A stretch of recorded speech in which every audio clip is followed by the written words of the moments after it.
coming after, of course, a long time that was not initially supposed to be. So right now, what's the headspace like for all four of you? Is it like a big relief apart from the happiness that finally it's out?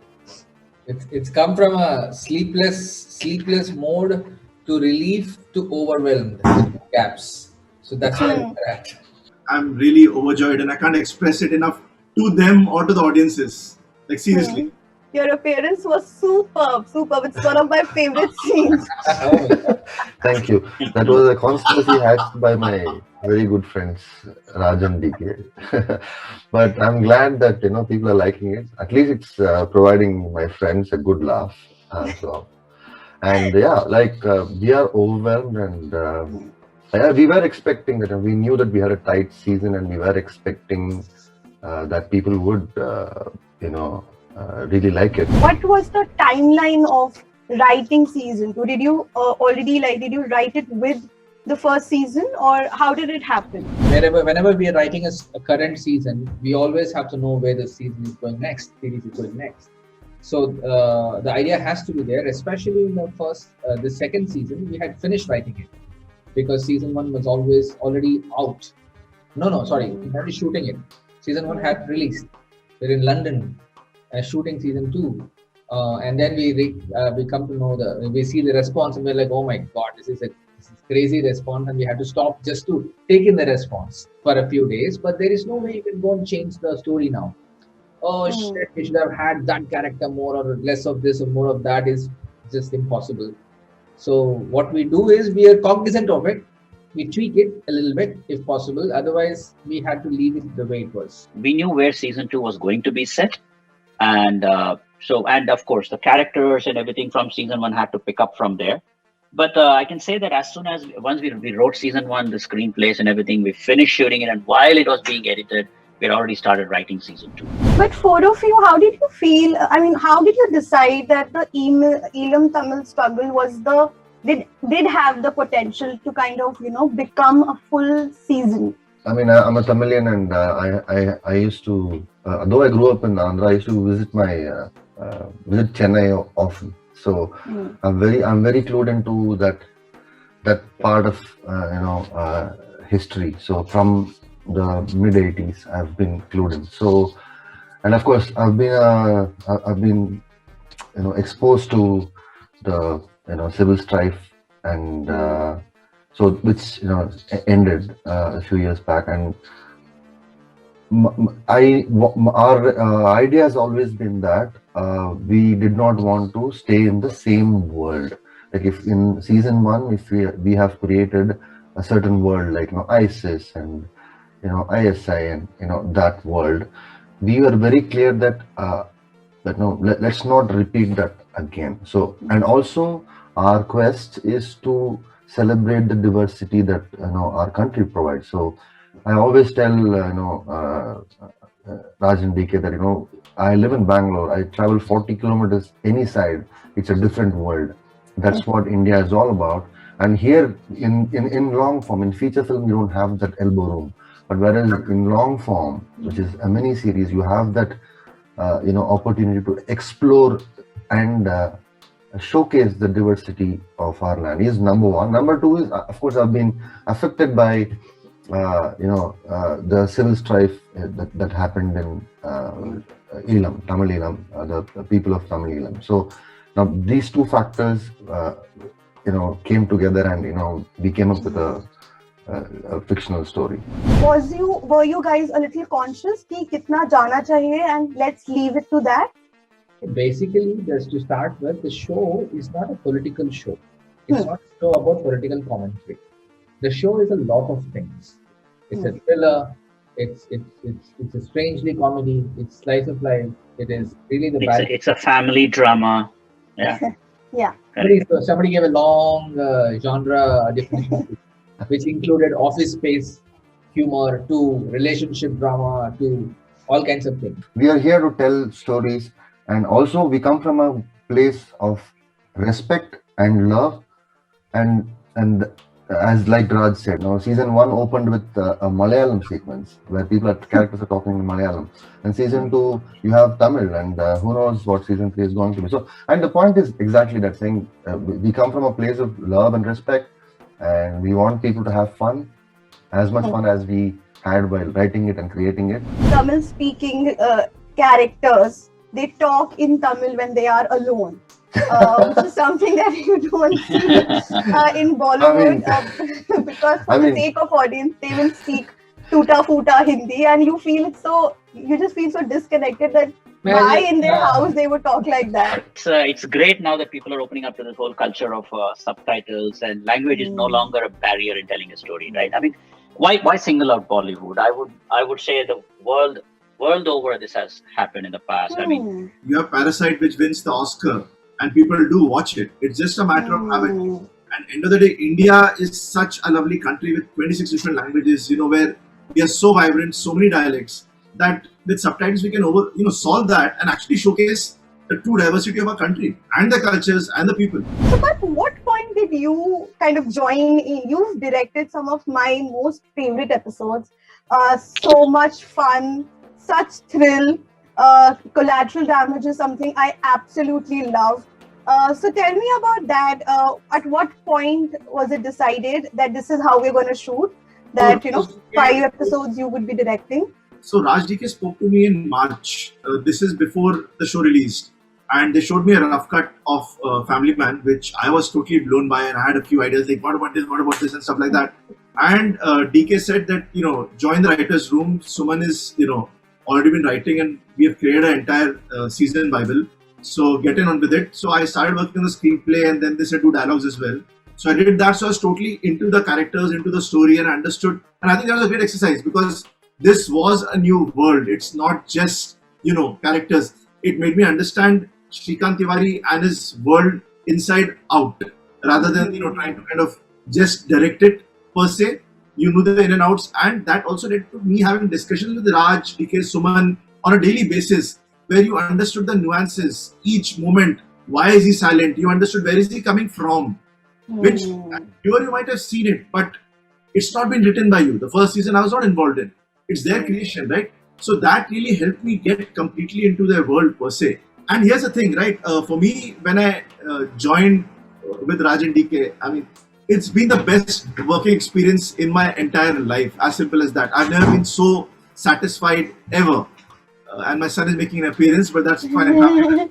But here's the thing.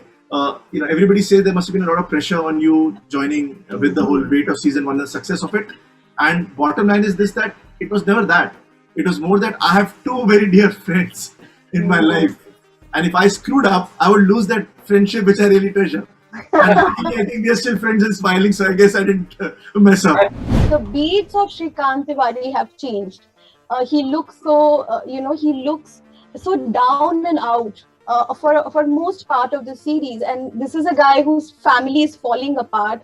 And of course, he's also onto this mission. He changed his job. He's an unhappy man.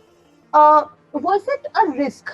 Or how would you look at it? Because the earlier Shrikant Tiwari, the cockiness and the Hazir Jawabi, he would have answers for everything, and he's someone who's in control of things. That's something the audience loved.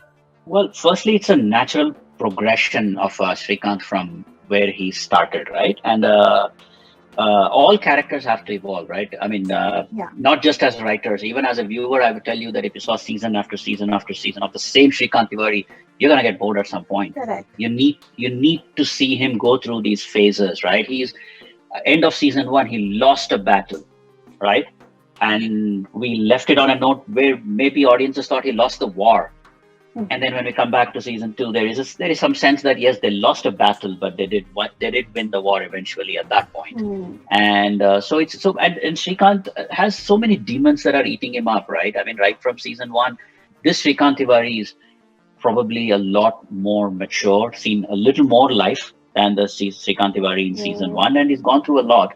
So that was the arc we had created, that he starts there and then he comes to terms with who he really is, no matter how much he pretends that he's having the time of his life in a 9 to 5 job and buying this apartment that he has always dreamed of buying.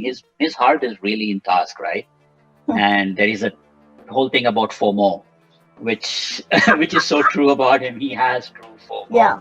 He just cannot let go of it. We also know that it's Manoj who's going to do it, and he does a fantastic what he lives as Srikanth, and so for us we knew that though on paper though it looks okay, man, yeah, it looks okay, but we know that when the actors bring their magic, they will with the performance and plus the lines, it will elevate the humor. So there's suddenly a lot of natural, organic, something that comes out of it that helps a lot in these kind of situations. Between Raji and Sajid, when they are sitting alone, and I think it's such a beautifully done scene.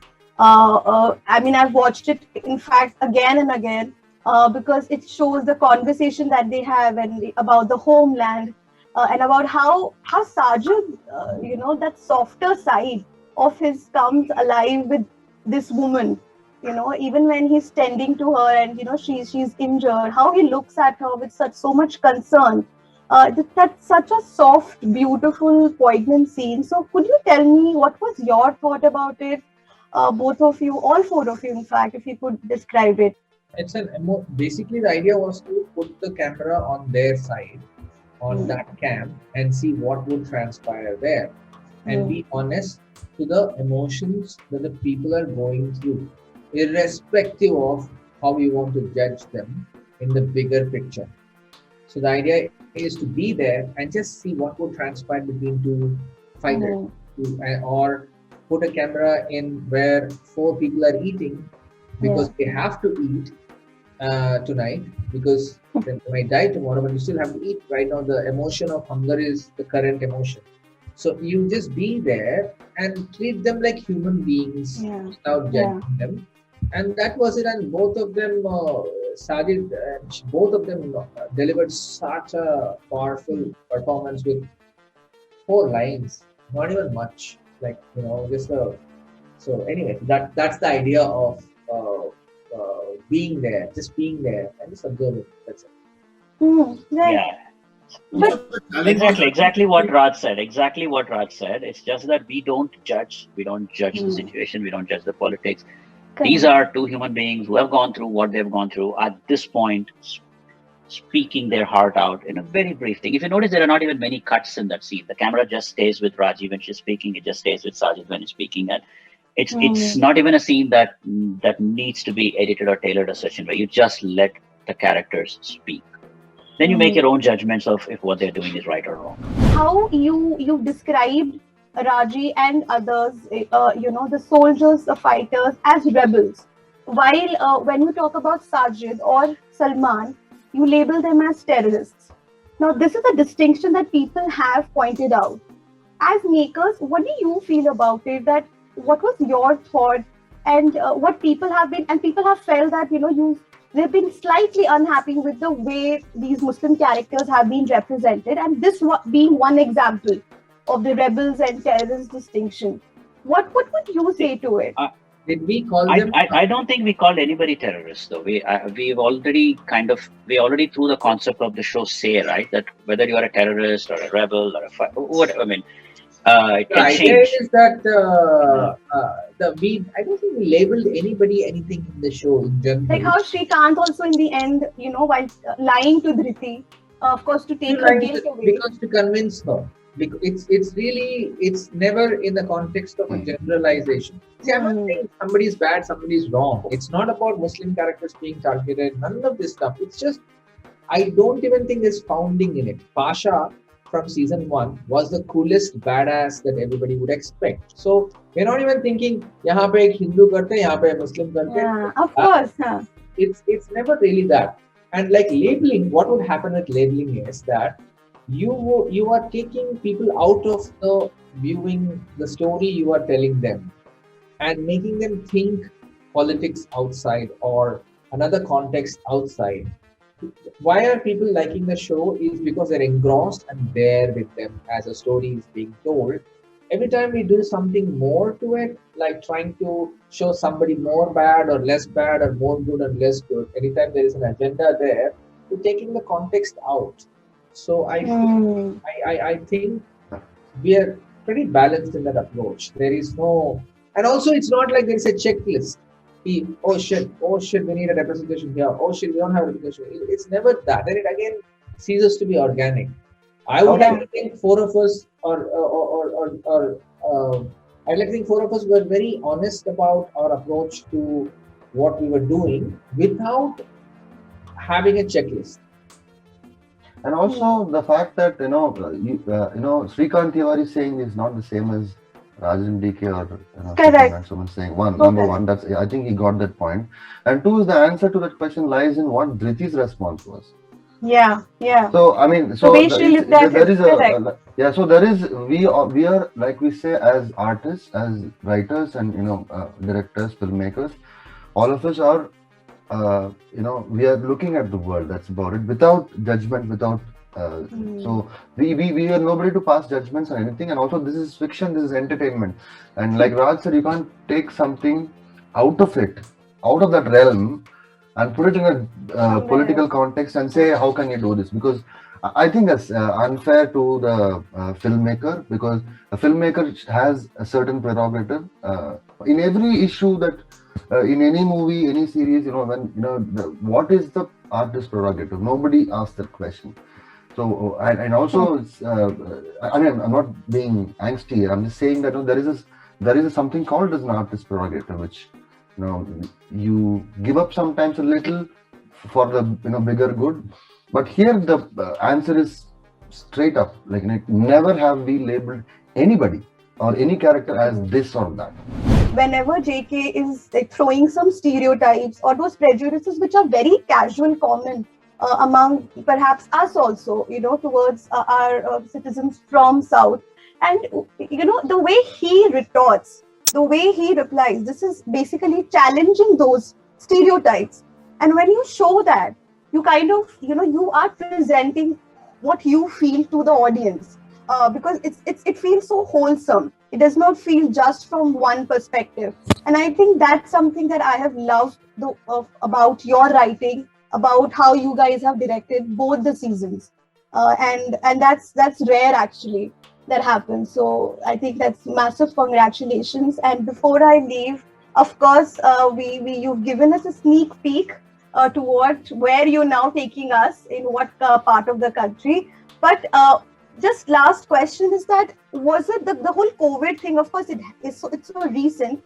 Did you have to make changes in the script, or I mean, was it like that the story of season 3 you guys kind of started conceptualizing only during COVID, and hence it just fit organically? It was always there, not that particular scene, but the idea of where the show is heading was always there, even as we wrote season 2.